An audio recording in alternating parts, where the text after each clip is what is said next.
राघव चड्ढा जो आम आदमी के लिए आम आदमी पार्टी के तरफ से राज्यसभा में सवाल उठाते थे, लेकिन अब उनकी आवाज को उनके ही पार्टी के लोगों के द्वारा खामोश करा दिया गया। ऐसा आरोप आम आदमी पार्टी के राज्यसभा के सांसद जो हैं राघव चड्ढा वो लगा रहे हैं। क्या कुछ कह रहे हैं जरा सुनिए। लेकिन जिस तरह के सवाल उन्होंने उठाए थे वो बड़ा जेन्युइन मुद्दा था। एक अलग टाइप का ही टॉपिक छिड़ गया था पूरे देश में कि इनकमिंग कॉल क्यों बंद हो जाता है भाई, किसानों को क्यों ही मुआवजा मिलता है, समोसे क्यों 10 रुपया का चीज 100 रुपया में बिकता है, अलग अलग चीजें। लेकिन उन आवाज को अब आप नहीं सुन पाएंगे। क्यों?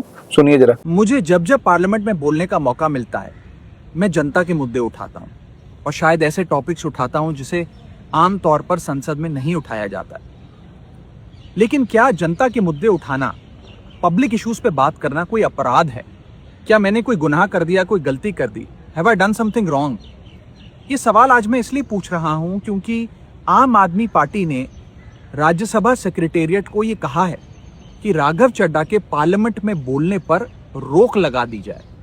जी हां, आम आदमी पार्टी ने पार्लियामेंट को ये सूचित किया है कि राघव चड्ढा को पार्लियामेंट में बोलने का मौका ना दिया जाए। अब भला कोई मेरे बोलने पर रोक क्यों लगाना चाहेगा? मैं तो जब बात करता हूं देश के आम आदमी की बात करता हूं। एयरपोर्ट पर मिल रहे महंगे खाने की बात रखी, जोमैटो ब्लिंकिट के डिलीवरी राइडर्स की प्रॉब्लम रखी, खाने में मिलावट का मुद्दा उठाया, टोल प्लाजा लूट से लेकर बैंक चार्जेस लूट की बात करी, यहां तक कि मिडिल क्लास पे टैक्स के बोझ से लेकर कंटेंट क्रिएटर्स पर स्ट्राइक क्यों करी जाती है, टेलीकॉम कंपनियां कैसे 12 महीने में 13 बार हमसे रिचार्ज कराती हैं, डेटा रोल ओवर नहीं देती हैं, रिचार्ज खत्म होने के बाद इनकमिंग रोक देती है, तमाम इश्यूज मैंने सदन में उठाए। और ये मुद्दे उठाने के बाद देश के आम आदमी का तो फायदा हुआ, लेकिन इससे आम आदमी पार्टी का क्या नुकसान हुआ? भला कोई मुझे बोलने से क्यों रोकना चाहेगा? कोई मेरी आवाज को क्यों बंद करना चाहेगा? खैर, आप लोग मुझे अनलिमिटेड प्यार देते हैं।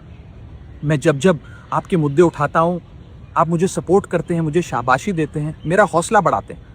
मैं आपको कहना चाहता हूं थैंक यू। ऐसे ही मेरा हाथ और मेरा साथ थामे रखिएगा, छोड़िएगा मत। मैं आपसे हूं और मैं आपके लिए हूं।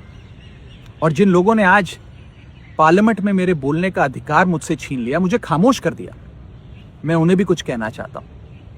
मेरी खामोशी को मेरी हार मत समझ लेना।